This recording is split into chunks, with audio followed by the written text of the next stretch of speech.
Hello and welcome to NewPod. A house is packed. Outside, for men are carrying a friend who cannot walk, but they cannot reach the door.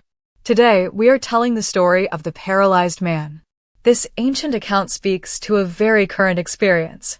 Sometimes we want to move forward, but do not have the strength. Sometimes help comes through other people's arms, patience, and hope. Before offering any explanation, let us enter the scene. Let the story carry us toward its decisive moment. The story appears in three Gospels: Matthew, Mark, and Luke. Each tells it in a distinct way. Mark and Luke give more detail about the crowd and the opening made in the roof. Matthew moves more directly to the meeting between Jesus and the man lying down. Together, these texts center on Jesus' compassion, the faith of those who come to him, forgiveness, and healing. This is not an isolated wonder. It is a sign of God's kingdom in an ordinary home, before astonished witnesses and experts in the law who have questions. In Mark's Gospel, Jesus returns to Capernaum after traveling through Galilee. His teaching and healings have drawn attention. News of his presence spreads quickly. People gather in the house where he is staying. There are so many that no room remains, even near the entrance. Jesus speaks God's word to them. The setting is both private and public. Some residents have come to listen. Others want to see the man everyone is discussing. Scribes are also among them. In Luke, Pharisees and teachers of the law are present. They watch and assess what happens. Then a small group approaches. 4 men carry a paralyzed man. The text gives neither his name nor his age, and it does not explain his condition. It says nothing about his feelings or how long he has depended on others to move. We should respect that silence. One thing is certain: he is lying down and must be carried.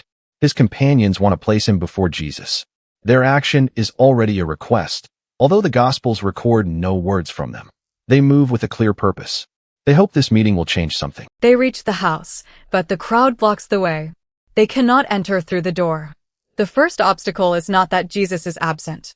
He is very close. The obstacle is the sheer number of people gathered around him. The carriers could wait, leave, or give up. Instead, they look for another way in. In Mark, they climb onto the roof, uncover the area above Jesus, and make an opening. Luke also describes the man being lowered through the roof. Their courage is practical. They must keep carrying together, coordinate every move, and not drop their friend. The scene slows down. Inside, Jesus is speaking. Then a mat descends in front of him. Every eye turns toward the man lying there. The tightly packed crowd witnesses an arrival no one can ignore. The carriers have made their effort visible to everyone. The man is also placed at the center, vulnerable and dependent. The text does not romanticize the moment. It shows people who took a risk to make this meeting possible. They cannot guarantee the outcome. They can only bring their companion to Jesus. Their part ends there, and the initiative passes completely to the one they came to find. Jesus sees their faith. The plural matters. He sees trust turned into movement, support, and perseverance. Yet his first words are not about the man's legs. He speaks gently to him and announces that his sins are forgiven. One short quotation conveys the shock of the moment: "Your sins are forgiven." These words reach a dimension no one in the house can see or measure. They do not immediately match the most visible expectation. The body still lies there. But before giving the witnesses any proof, Jesus has already restored this man's relationship with God. Some scribes object inwardly. They believe Jesus is speaking against God, because only God can forgive sins. Their objection raises an essential question: who is this man to declare forgiveness with such authority? They may not say their judgment aloud, but Jesus knows their reasoning. The conflict becomes clear. It is no longer only about the hoped-for healing of a paralyzed man. It concerns Jesus' identity and mission. The house becomes a place of revelation. The invisible word of forgiveness calls for a visible sign. Attention shifts from the mat to the authority of the one standing before it. Jesus brings the scribe's thoughts into the open. He then places 2 statements side by side. One declares forgiveness. The other commands a paralyzed man to stand and walk. No one can verify the first with their eyes. The second will produce an effect everyone can see. Jesus says the visible sign will show that the Son of Man has authority on earth to forgive sins. He does not reduce the sick man to an argument. He addresses him personally. The turning point has arrived. The carrier's effort, the crowd's expectation, the man's silence, and the scribe's challenge all converge here. Jesus tells the paralyzed man to rise, pick up what he was lying on, and go home. The command has 3 movements. Stand up, carry the bed that carried him, return to his own house. The man rises in front of everyone. He takes his mat and walks out. The crowd that blocked his entrance now watches him leave. A path opens. He arrived dependent on his companion's arms, but leaves carrying the sign of his former immobility. The account remains restrained. There is no long celebration and no speech from the healed man. The completed action is enough. Everyone can see that a real change has taken place. The witnesses are overwhelmed. The Gospels speak of amazement, awe, and praise offered to God. The crowd recognizes that it has seen something extraordinary. The meaning now reaches beyond one person's story. A man has regained movement and the ability to return home. But the sign reveals more. In Jesus, God's forgiveness is announced with authority, and that authority restores. Compassion does not remain a feeling. It reaches a person in both spiritual and physical reality. The account closes with a shaken community. The house is no longer merely full of listeners. It has witnessed a word that raises and an act that glorifies God. We now come to the meditation. It is important to mark this boundary. Until now, we have followed what the Gospels report. We will now consider what the story invites us to understand, without making it say more than it does. First, we must not draw an automatic connection between this man's paralysis and personal wrongdoing. Jesus never says his physical condition is punishment for a particular sin. The text places forgiveness and healing beside each other, but it gives no permission to accuse sick people. A faithful reading keeps this tension and refuses to turn suffering into a moral verdict. On a human level, the story highlights vulnerability and interdependence. The paralyzed man does not reach Jesus alone. Others agree to carry his weight and face the obstacle with him. Their faith is not portrayed as triumphant certainty. It takes the form of practical faithfulness. They set out, find the entrance closed, and continue another way. They also accept that they cannot control Jesus' response. This solidarity respects each person's place. The carriers do not heal their companion. They do not speak for him in the story. They make closeness possible, then let Jesus meet the man directly. The man undergoes a change that is more than physical performance. First, Jesus sees him and reaches him with a word of forgiveness. Then he receives a command that calls him to act. Standing becomes possible because an authority opens that possibility. Finally, he goes home. Restoration returns him to his life and ordinary relationships. The miracle does not trap him in the role of a spectacle observed by the crowd. It gives him back the ability to move. His mat changes purpose. It no longer defines his immediate dependence. It becomes something he can carry as he leaves the house. Spiritually, Jesus' first words reveal mercy that takes the initiative. The text records no confession from the man. His companions offer no argument. Jesus sees their faith and announces forgiveness. This does not make wrongdoing unimportant. Forgiveness assumes that evil and brokenness are real. But it declares that our relationship with God need not remain captive to that break. Jesus addresses the visible need without ignoring the inner depth. He does not choose between body and soul as if they were rivals. By his own initiative, he restores the person in more than one dimension. The scribes' reaction also deserves careful attention. Their conviction that God alone forgives is serious. The story does not simply portray them as people unable to understand. Their question reveals the full weight of Jesus' action. If he truly forgives, then his presence carries God's own authority. Jesus does not evade the objection. He answers with the sign and calls himself the Son of Man. This expression belongs to the way he speaks about himself and carries deep biblical meaning. The miracle therefore reveals his identity and mission. It confirms that the kingdom draws near with power to forgive and raise people up. Across the Bible's larger story, God saves, forgives, and raises his people. The prophets announce a restoration in which guilt is erased and life blooms again. The story of the paralyzed man belongs to that hope. What people awaited takes shape in Jesus' words and actions. The kingdom is not a distant idea. It appears in the middle of human frailty. Yet this sign does not remove all the world's suffering.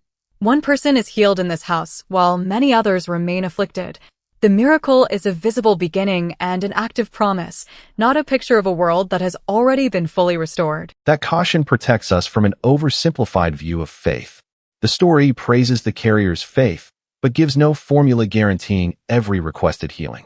It would be unjust to claim that continued suffering proves a lack of faith. The Gospels themselves lead to the cross, where Jesus enters suffering instead of avoiding it. Here, faith means coming to him and entrusting a loved one to him. The response is a gift, not wages owed for intense effort. This distinction lets us receive the story with hope without adding guilt to those who are still waiting for relief. Today, this story can first illuminate how we approach suffering. The crowd sees a man lowered into the room. Jesus sees a person and a group's faith. He does not reduce the man to his limitation. In our relationships, compassion often begins with this way of seeing. A vulnerable person is not merely a diagnosis, a failure, or a need for assistance. That person remains someone we meet directly. Helping may mean carrying someone for a time without controlling them, listening without explaining too quickly, and looking for another way when the usual paths are closed. Forgiveness opens another dimension for today. Some forms of immobility are not physical. A past wrong, old shame, or a broken relationship can imprison us. We must use this image carefully because it can never explain another person's illness. It only recognizes that inner life also has its restraints. Jesus' word says the past does not have to speak last. Christian forgiveness does not deny consequences, avoid truth, or force a dangerous reconciliation. Before God, it opens a future not defined by guilt. Entering that future may take time and safe support. Reading the three versions personally can extend this meditation. Matthew chapter 9 offers a condensed account. Mark chapter 2 makes us feel the crowd, the obstacle, and the opened roof. Luke chapter 5 emphasizes the teachers of the law and the praise after the miracle. Reading them together lets us notice each evangelist's emphasis without setting them against one another. We can simply remain with the reported actions. Men carry. Jesus sees. A word forgives.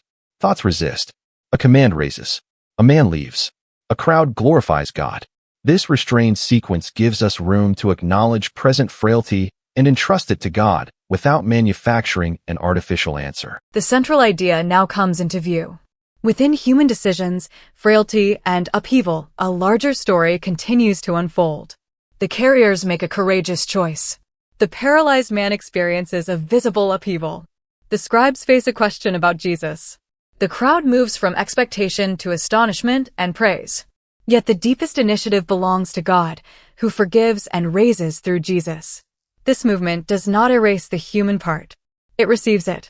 God uses a journey, a mat for companions, and even an obstacle overcome to lead one person toward a restoration none of them could produce alone. We can remember three images. First, a mat held by many hands, showing a vulnerability that is not abandoned. Next, an opened roof, showing hope that searches for a way without denying the obstacle. Finally, a standing man carrying what once carried him, showing a restoration that gives him movement of his own. These images are neither a method nor a promise of an immediate result. They give us language for prayer and action. They invite us to discern our present place, sometimes receiving, sometimes carrying, and always being a person who cannot control grace, but can approach it with trust. Let us take a moment to pray. Lord, open our minds to your word. Through the story of the paralyzed man, help us recognize our own struggles. Teach us to receive your call with honesty and trust. Help us accept the support we need without shame. Make us attentive to those waiting for someone to be present, and make us simple signs of compassion. Protect us from judgments that add weight to suffering. When the way seems closed, give us patient, humble hope. Help us receive your forgiveness, walk in your faithfulness, and place in your hands what we cannot change. Amen. This week, each of us can keep the part of the story that speaks most directly to our present life, without making it public. A vulnerability to acknowledge. Help to accept. An obstacle to name. A person to accompany. Forgiveness to receive. Then one simple action can embody that attention. The story does not call for something spectacular. It shows that compassion often advances through shared faithfulness. Even the open roof matters only because it leads a person toward an encounter. What matters is not boldness for its own sake, but persevering love that refuses to leave another person alone before a closed door. We leave the house in Capernaum with a scene still in motion. Companions climb down from the roof. A crowd makes room. A man goes home carrying his mat. And for those who saw everything, the question of Jesus' identity remains open. The miracle restored a person and revealed an authority central to Jesus' mission. In the next episode, we will continue through biblical stories and their signs, following the story of salvation as it reaches real lives. For today, let us remain with the word that forgives, the act that raises, and the compassion that opens a way.